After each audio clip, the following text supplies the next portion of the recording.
ఈరోజు నేను ముఖ్యంగా ఇక్కడికి రావడానికి రీజన్ ఏంటంటే, ఈ సినిమా చూడటానికి కూడా రావటానికి రీజన్ ఒకటి ఉంది, ఒక కారణం. అదేంటంటే, పూర్వ ఆశ్రమంలో నేను లెక్చరర్గా పనిచేశా. విద్య అంటే ఏంటి, ఎడ్యుకేషన్ అంటే ఏంటి, ఎందుకు మనం చదువుకోవాలి, ఎలా చదువుకోవాలి అని తెలుసుకున్నాను. తెలుసుకున్న తర్వాత అధ్యాపకుడు అయిన తర్వాత, అది విద్యార్థి దశలో ఉన్నప్పుడు తెలుసుకుని అధ్యాపకుడు అయిన తర్వాత విద్య ఎలా చెప్పాలి, ఎలా చెప్తే పిల్లలు అనే భావంతో కొంతకాలం అధ్యాపకుడిగా పనిచేశాను. దాని తర్వాత భగవంతుడి ఆశీస్సుల వల్ల, ఆయన నిర్ణయం వల్ల నేను ఈ సినిమా ఇండస్ట్రీకి వచ్చి సినిమా నటుడయ్యాను, అందున హాస్య నటుడయ్యాను. ఈ పాయింట్ ఎందుకు చెప్తున్నానంటే, యూనివర్సిటీ అనే పేరు, అసలు యూనివర్సిటీ అంటే ఏంటి? యూనివర్స్ అంటే విశ్వం. విశ్వం అంటే అన్ని గోళాలతోటి, అన్ని ఖగోళ శాస్త్రానికి సంబంధించినటువంటి ఈ మొత్తం ఒక భూమి అనేటువంటి గ్రహమే కాకుండా విశ్వాంతరాళాల్లో ఉన్నటువంటి గ్రహాలన్నిటికీ సంబంధించినటువంటి జ్ఞానాన్ని నేర్పేటువంటిది ఆలయం, విద్యాలయం. అదే విశ్వవిద్యాలయం, అదే యూనివర్సిటీ. అటువంటి యూనివర్సిటీ అనేటువంటి పేరుని ఇప్పుడు ఎటువంటి విశ్వవిద్యాలయాలు అయ్యాయి అని చెప్పడానికి ఎంతో ఎంతో కృషి చేసి, దానిలో రీసెర్చ్ చేసి, మనందరికీ అందులో జరుగుతున్నటువంటి అవినీతిని, అప్పట్లో మనకు విశ్వవిద్యాలయాలంటే కాశీ విశ్వవిద్యాలయం అని పెద్ద పేరు, బెనారస్ యూనివర్సిటీ అని. ఎక్కడెక్కడి నుంచో అన్ని దేశాల నుంచి మన దేశం వచ్చి చదువుకుని వెళ్ళిపోయేవాడు. అంటే జ్ఞాన సంపద ఉన్నటువంటి దేశం మంది. ఇవాళ మన దేశం, మన ఎడ్యుకేషనల్ స్థితి ఎలా ఉంది, విద్యా వ్యవస్థలు ఎలా మారిపోతున్నాయని వాటన్నిటి మీద అధ్యయనం చేసిన తమ్ముడు నారాయణమూర్తి అవన్నీ చూసి తట్టుకోలేక, అంటే ప్రీతి తీసుకోలేక, దీన్ని ఎలాగైనా సరే నా మిత్రులకి, నా వాళ్ళందరికీ పంచిపెట్టాలి.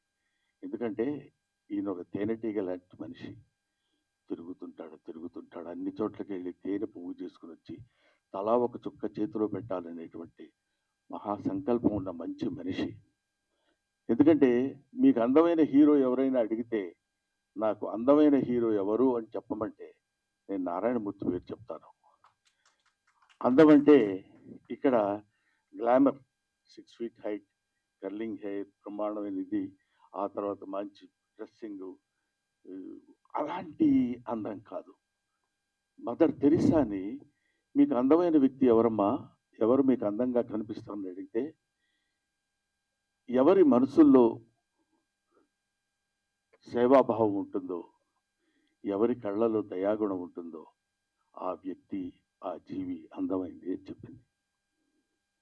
నాకు తెలిసిన నారాయణమూర్తి 40 సంవత్సరాలుగా, నాకు తెలిసి 40 సంవత్సరాలు, ఆయన అంతకుముందు ఎన్ని సంవత్సరాల నుంచి ఉన్నారో నాకు తెలియదు. నిరంతరం నిరంతరం నిరంతరం ప్రజలు ప్రజలు ప్రజలు, అందున పేదవాళ్ళు పేదవాళ్ళు పేదవాళ్ళు, వాళ్ళు పడుతున్న బాధలు, వాళ్ళకి పడుతున్న కష్టాలు సుఖాలు, ఊరికే నటించటం, నటుడిగా వచ్చి నటించటం అనే కాకుండా, I want to give some message to my people, to the people of India, not to the people of India, to the people of universe. అటువంటి వ్యక్తి నారాయణమూర్తి. బహుశా నేను చూసి పూర్తిగా ఇంతవరకు చాలా కాలమైంది నేను సినిమా మొత్తం కూర్చుని థియేటర్లో ప్రివ్యూలు కానీ లేకపోతే సినిమా హాల్స్లో కానీ చూడటం. కానీ ఈ సినిమాని ఎందుకు చూడాలనుకున్నానంటే, దర్శకుడు వేరు, ప్రొడ్యూసర్ వేరు, ఇంకొక టెక్నీషియన్స్ వేరు, ఇంకొకళ్ళు ఎవరెవరో ఎన్నో 24 శాఖల మంది కలిసి పనిచేసే పనంతా ఒక్కడే భుజాన కాడి వేసుకుని దాన్ని ఆయన చెప్పాలనుకున్నటువంటి విధానాన్ని అద్భుతంగా సినిమా తీసి చెప్పాలి అనేటువంటి ఆలోచన ఎందుకు? మీకోసం, ప్రజల కోసం, పేద ప్రజల కోసం. ఈ సినిమా చూస్తున్నంతసేపు నాకు అనిపించింది, ఇందులో ఒక అద్భుతమైన ఎమోషన్స్ ఉన్నాయి. తండ్రి కూతురు, తండ్రి కొడుకు, ఆ తండ్రి చదివించి చదివించి ఆ తండ్రి చేసినటువంటి త్యాగం, ఆ తండ్రి కోసం కొడుకు చేసినటువంటి త్యాగం, ఇలాంటి ఎమోషన్స్, ఆల్ ఎమోషన్స్ ఒక చోటికి తీసుకొచ్చి ఎంత దారుణంగా హ్యూమన్ ఎమోషన్స్తో ఆడుకుంటుంది వాళ్ళ ఈ సొసైటీ అని, అవినీతి బంధుప్రీతి చీకటి బజారు అలుముకున్న ఈ దేశం ఎటు దిగజారు అన్నాడు శ్రీశ్రీ 50 ఏళ్ల క్రితం అనుకుంటా. కాబట్టి ఇవాళన్న మాట కాదది. దాన్ని ఇవాళ వరకు ఎక్కడ ఏ రకమైన సమస్య ఉన్నా ఈయన ఒక అద్భుతమైనటువంటి రీతిలో దాన్ని మామూలు మనుషులకు కూడా అందుబాటులో ఉండాలి అని కష్టపడి కష్టపడి కష్టపడి సినిమా తీసి మీకోసం, తన కోసం కాదు, తన ఈ చొక్కా, ఈ ప్యాంటు, అదే తన జీవితం. తన జీవితం మీకు అంకితం, అంతే. అది చివరి చివరి శ్వాస వరకు ఇంకా ఇంకా కష్టపడుతూనే ఉంటాడు, కష్టపడుతూనే ఉంటాడు, కష్టపడుతూనే ఉండాలని భగవంతుడిని నేను కోరుకుంటూ, చూడండి ఎంత త్యాగం చేసి ఎన్ని అంటే, ఎవడే మరి ఇప్పుడు ఇట్లాంటి సినిమాలన్నీ మేము ఏం చూస్తాం సార్, మీరు ఏదో చెప్తారు. ఎట్లాంటి సినిమాలు? ఇదేమి నిజానికి దూరంగా ఉన్న సినిమా కాదు, ఇల్యూజన్లో ఉన్న సినిమా కాదు, ఊహించుకున్న ఒక అందమైన అద్భుతమైనటువంటి సుందరాంగి సినిమా కాదు. హాయిగా తలారా స్నానం చేసి వచ్చి ఒక నేత చీర కట్టుకున్న స్త్రీలా ఉన్న సినిమా ఇది. ఒక అందమైన స్త్రీలా ఉన్న సినిమా. అందులో నిజాలుంటాయి, వెతుక్కోండి. అందులో బూతులుండవు, జీవితపు లోతులుంటాయి. చూడండి, వెతుక్కోండి, బావిలో బకెట్ వేసి తోడుకోండి. ఒక్కొక్కడు పడుతున్న బాధ చూడు. కొన్ని డైలాగ్స్ అందులో చెప్తున్నప్పుడు నేను వింటే, ఒరే పెద్ద పెద్ద వాళ్ళకి కావాల్స్తే నాది కిడ్నీయే కాదురా, ఇంకా చాలా ఉన్నాయి, అవన్నీ అమ్మొచ్చు. పెద్దోళ్ళకి కావాలనుకోరా, బోళ్ళంత డబ్బు పెట్టుకుంటారు. ఏమిటా మాటలు! ఎంత అద్భుతంగా ఇలాంటి సినిమాలు తీస్తున్న వాళ్ళని, ఇలాంటి సినిమాల కోసం పరితపిస్తున్న వాళ్ళని, సినిమా కోసం తీసి, art is for the sake of people, not art is for the sake of our selfs. మన కోసం కాదు, డబ్బు కోసం కాదు. సినిమా తీస్తే సినిమాలో ఒక అంతరార్థం ఉండాలి, ఒక మెసేజ్ ఉండాలి అని నమ్మిన దాన్ని 100కి 100 పాళ్ళు ఆచరిస్తూ ఇంత అద్భుతమైన సినిమా తీసిన, యూనివర్సిటీ అయిన సినిమా తీసిన నారాయణమూర్తి. ఈ సినిమా మీరు చూడండి, చూసి ఆనందించండి అనే పదం నేను చెప్పలేను. చూసి అర్థం చేసుకోండి, చూసి ఆచరించండి. నారాయణమూర్తి లాంటి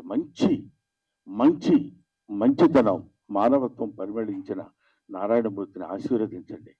మీ ఆశీస్సులతోటి ఇంకా అద్భుతమైన సినిమాలు, ఇంకా ఎన్నో ఎన్నో ఎన్నో ఎన్నో సమస్యల్ని బయటికి లాగి, ఈ సినిమా చూస్తుండగానే ఇంకో సినిమా, ఇంకో ప్రాబ్లం, ఇంకో సమస్యలు 1 కాదు 2 కాదు. వివేకానందుడు అంటాడు, man is nothing but the combination of flesh and blood, is the combination of problems. సమస్యలన్నిటి ఒక చోట పోతపోస్తుంది మనిషి. కాబట్టి he will solve some of his problems in his lifetime and he will leave the problems to his successors. They will take the problems, they will solve the problems and they will go away. But problem is unending chain. దాన్ని వేసుకుని, అదే ఇందాక సినిమాలో కూడా ఒక సంభాషణలో చోట చెప్తాడు, పిల్లలందరూ యేసు ప్రభువులు అంటే యేసు క్రీస్తు సిలువను మోసినట్టు ఆ పుస్తకాల బరువు మోసుకుంటూ వెళుతున్నాడని, సమాజం బరువు మొత్తాన్ని భుజానేసుకుని మొయ్యాలి అనేటువంటి బాధతోటి, భావనతోటి, ఆలోచనతోటి మీ ముందుకొచ్చి మీకు సినిమాలు చూపించి, ఆ సినిమా బాగుందని నలుగురు మెచ్చుకుంటే ఆనందపడి, అదే ఆనందంతో ఆ చప్పట్లే కదరా ఆకలిగా ఉన్న కళాజీవికి పంచభక్ష పరమాణాలు అంటాడు. కాబట్టి అటువంటి ఆకలితో ఉన్నటువంటి నారాయణమూర్తి యొక్క జిజ్ఞాసని మీరందరూ మంచి ఊతాన్నిచ్చి, మంచి ఫలితాన్నిచ్చి, మంచి ఆదరణ చూపిస్తే ఇంకా ఇంకా ఇంకా ఎన్నో మంచి సినిమాలు తీస్తాడని.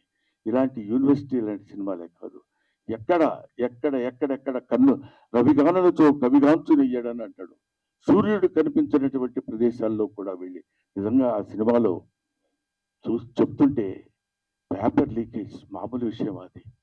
అబ్బా, అలాంటి పేపర్ లీక్ చదువు సంధ్య లేని నిజంగా ఆ పేపర్ రాయటం వల్ల వాడికి ఉద్యోగం వస్తుందనేమో కానీ అందులో చోట చెప్తాడు వాడికి డాక్టరీ వృత్తి రాదు, వైద్యం చేస్తాడు. బిల్డింగులు కట్టడం రాదు, ప్రాజెక్టు కట్టడం రాదు, ఇంజనీర్ అవుతాడు. ఏమైపోతుంది? వేర్ ఇట్ కంట్రీ గోస్, ఈ దేశం ఏమైపోతుంది అనే తపన చాలా మందికి ఉంటుంది. ఏముందిలే, మనం ఏం చేయగలిగింది ఏముంది, అది చేయాలనుకుంటే ఎవడో ఆ టైం కూర్చొని చేస్తాడు, లేకపోతే లేదండి. ప్రతి వాళ్ళు చేతులు కట్టుకొని ఉంటారు. నా వంతు సాయం నేను చెయ్యాలి అని తన వంతు సాయం చేస్తున్నటువంటి వ్యక్తి నారాయణమూర్తి. అందుకనే ఇలాంటి నారాయణమూర్తి లాంటి వ్యక్తులు, వీళ్ళు వ్యక్తులు కాదు, వీళ్ళు ఒక శక్తులు. వాళ్ళు నిరంతరం పోరాడేటువంటి ఇది. వీళ్ళు ఎలాంటి వాళ్ళు అంటే, మా గోదావరి భాషలో చెప్పాలంటే పులస చేపలు లాంటి వాళ్ళు.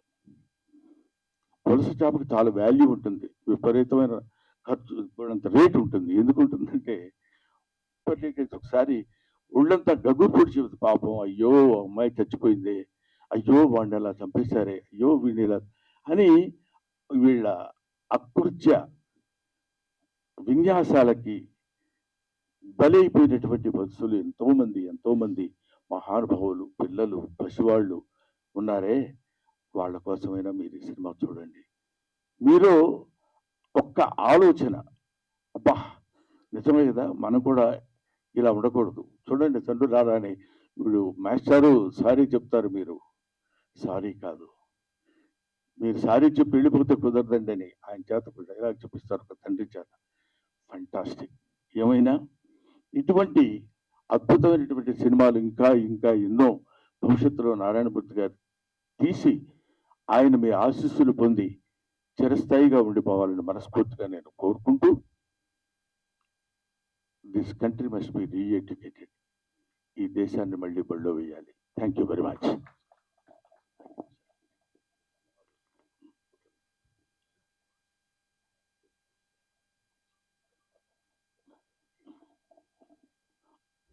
ఆ తర్వాత నారాయణమూర్తి గారు ఫ్లోలో, ఎందుకంటే మధ్యాహ్నం తిన్నాను పులస చేప, అందుకని ఆయన నారాయణమూర్తి ఒక జలంలో నివసించే పులస చేప కాదు, మానవుల్లో నివసించే మంచి మనిషి. ఆ మనిషి, ఆ పరిమళం 10 కాలాల పాటు హాయిగా హాయిగా హాయిగా ఉండి శతమానం భవతి.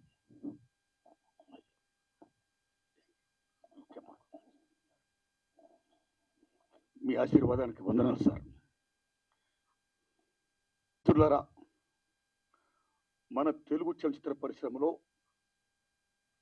కస్తూరి శివరావు గారు ఎలా చూశాం, రేలింగ్ గారు ఎలా చూశాం, రమణారెడ్డి గారు ఎలా చూశాం, అల్లు రామలింగ గారు ఎలా చూశాం, పద్మనాభం రాజబాబు గారు ఎలా చూశాం, బ్రహ్మానందం గారు ఎలా చూస్తున్నాం. ఆయన మహానటుడు, మహాజ్ఞాని, అన్నింటిని మించి మాస్టర్.